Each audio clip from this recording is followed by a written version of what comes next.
Nilesh, thank you. Wonderful presentation. And thank you, Brother CXNet, for inviting me. So before I start, I was just thinking that, okay, let me focus my presentation on the functional part of it. When I say functional part of it, means anyway, Nilesh has covered technology, Brother will talk about technology. Let me talk about the evolution of customer experience. And while I was coming, I thought I should put up a disclaimer that all what I tell you, okay, which includes technology as well, but take it with a pinch of salt, because when I started, my Google Map showed that I'll reach in 30 minutes. Mid of the way, it showed me 45, and I ended up reaching here in 1 hour 25 minutes. So there's always a not a confirmed result which you get it on some of these technology solutions, but still it helps. It helps a lot, and it has helped most of the organization. Okay, so I've divided this entire presentation into multiple phases, and based on my experience, okay, it has been in some 3-4 phases. Let's start with the first phase, which is when I started sometime in '98, but I don't want to take you that old because then it would be like a bullock cart era. But let's take this session of almost for last 2 decades. These are some 3-4 phases which I have put in, and I'm just planning to show it to you of how the customer experience has evolved, what are the challenges which has come in, and then how we have gone to the next phase. So the first era is from 2005 to 15, okay, and that was the time when the social media started to come in, correct? So the Facebook, Instagram, WhatsApp, okay, so they started coming, so that basically disrupted the existing thing. Of course, mobile apps, okay, Amazon, Uber, okay, they all started to come in. Traditionally, it was mainly on the voice, okay, which moved to other omnichannel channels basically, which included chat, okay, social media, emails, all that stuff, right? Email was already there, but yeah, it evolved on a chat and so on and so forth, right? So that we can have an immediately interaction and a non-voice side. And of course, automated bots which came in. Now, all these things which change the customer experience from what it was before were focusing on the customer experience on the customer satisfaction part of it. So let's basically try to see how do I increase the customer satisfaction of the customers whom we service. Okay, so that was the main focus area. The automation quotient, that is, as per my understanding, was around 50% automation, 50% manual, because we always felt that, okay, it is good to have a human touch and so on and so forth. And second thing was, the risk of going for automation was comparatively lesser, that, okay, no, would I like to basically believe in technology or not? And that was the time when we were in flux, we were deciding whether we should do it or not. And hence, and I'm just talking about, let's say myself, okay, I was very risk averse that, okay, shall I do it or not? And I put my risk coefficient as 5%. Maybe some will have 15-20%, but this is what I thought, okay, that was. And by the way, not this 5% is the right number, right? I ended up having a lot of lessons learned because my risk averse coefficient was less, which was 5%. Okay, but that's how it was. Then came the next phase of 2015 to 2019, which was pre-COVID area. Okay, that is where AI started to knock our doors. Okay, the predictive analysis started coming in. For example, Netflix. Back in US, it was, and even in India for that matter, you see a content, okay, on Netflix, and then they will basically tell you a recommendation, okay, based because you have sent it, okay, why don't you see this? Okay.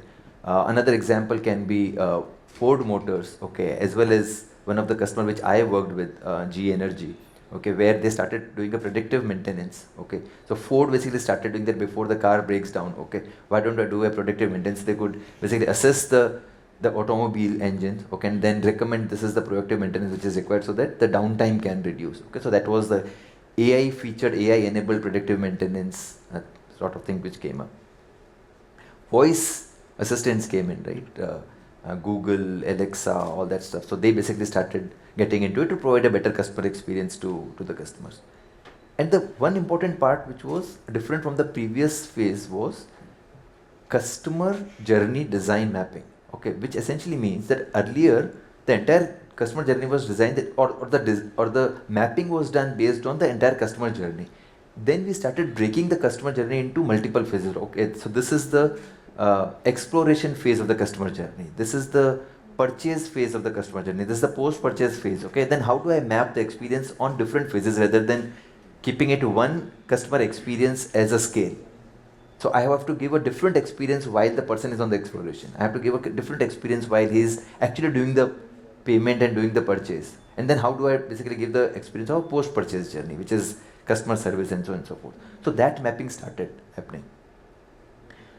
Now, how did it translate to the customer experience part of it? So remember, it was more on the customer satisfaction of how we do it, but then it started getting tied up to the business metrics. So what? I have a good customer experience. Okay, and how do I measure it? How do I get? So I today have a good customer satisfaction score.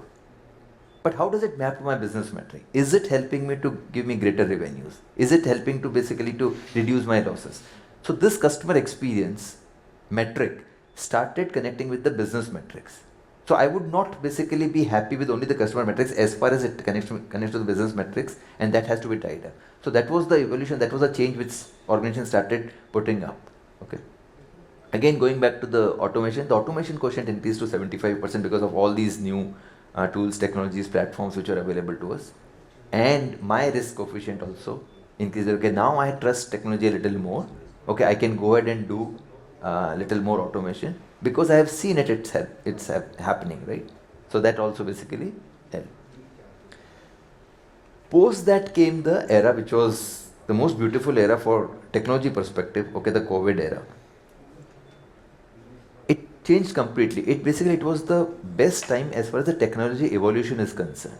Okay, we accelerated the digital transformation journey. So if you remember, and I know it's not that old, but the medical consultation happened online. Okay, so that was one part of it. Then the second part was digital payment started coming, right? Remember that COVID period, okay, where not only Paytm and Bharat Pay for ours this thing, but Apple, Google Pay, all basically saw it going. So that was the different experience which customers started getting it, right?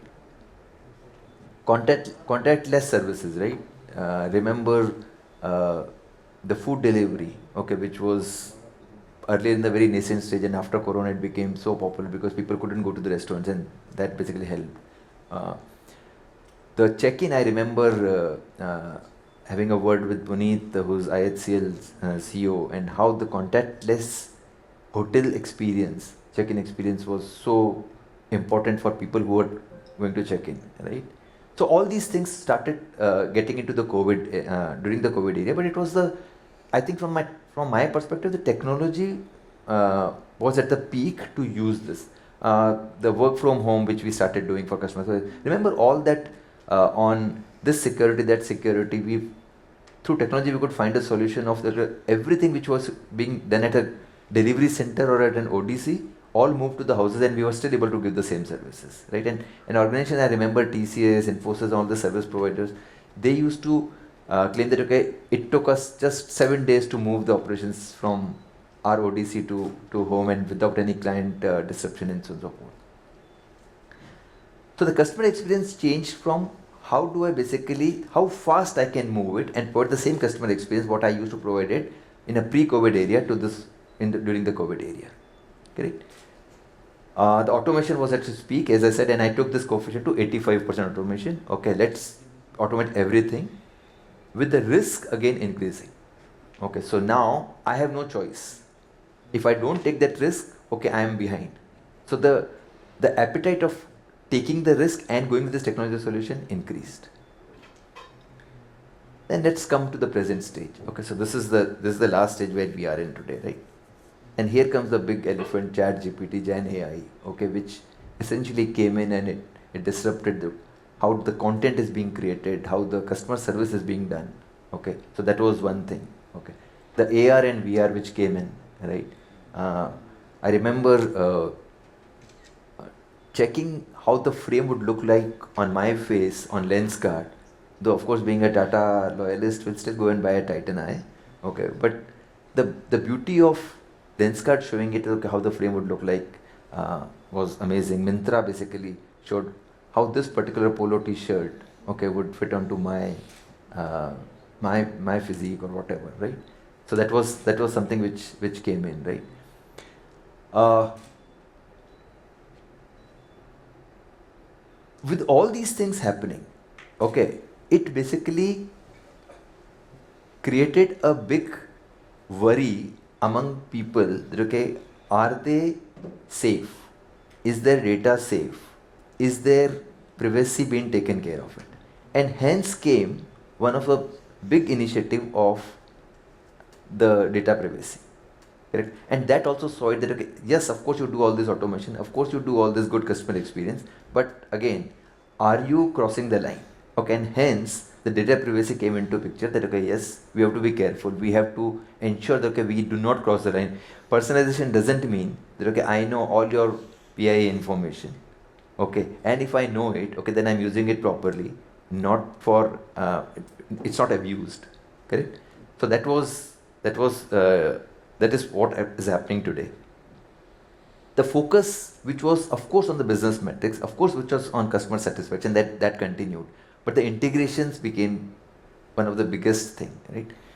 The effectiveness of all these platforms became one of the reason of how, on which customer experience platform I will use it. Okay. Now this is something which I feel, and some of you may not agree with me, that what we had reached to an automation of around 85% during the COVID period,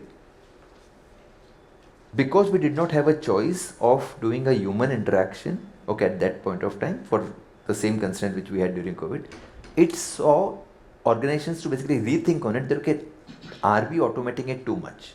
Are we making customer only interacting with the machines or the bots, right?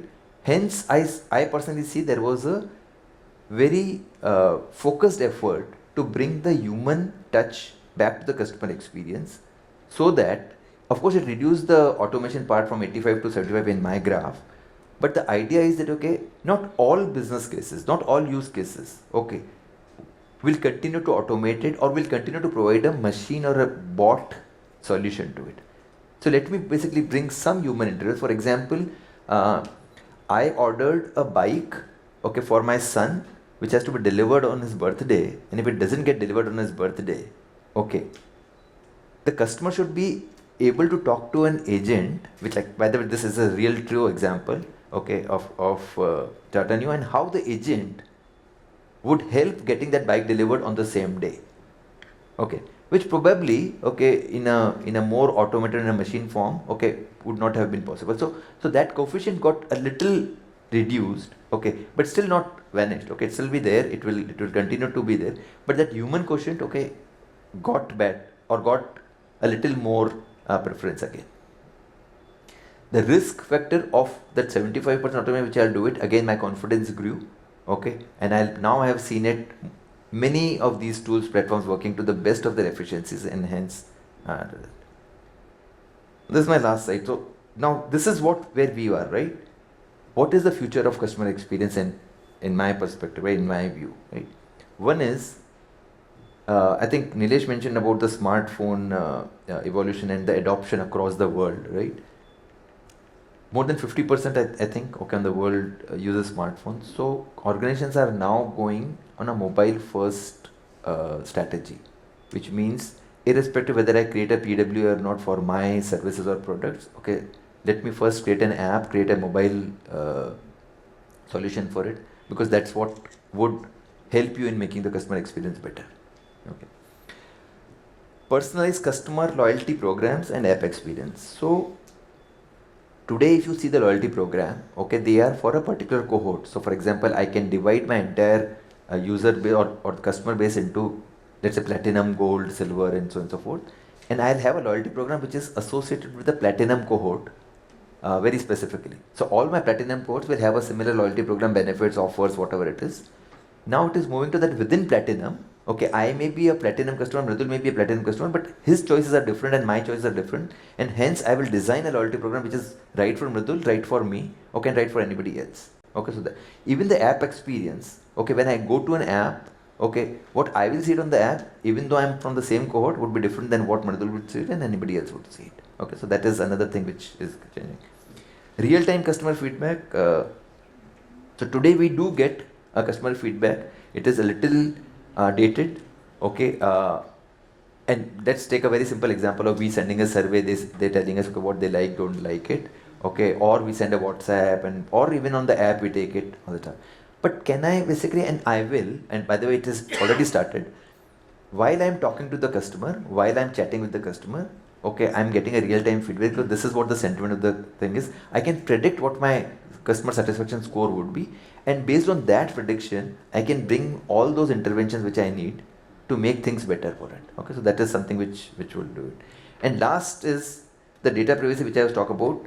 This will get strengthened because more and more of these technologies get in.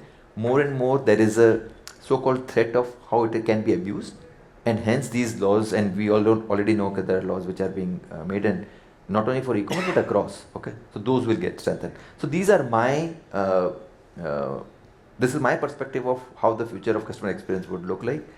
Thank you so much. This is the last slide which I just want to put a thank you that, yeah, so if in a traditional one it was to leave a message press 1, for technical support press 2, and then going forward technology will say, okay, if you don't listen to me then I'll send you electric shock. Okay, so the customers will be demanding at that level. But thank you so much. Thanks for the opportunity.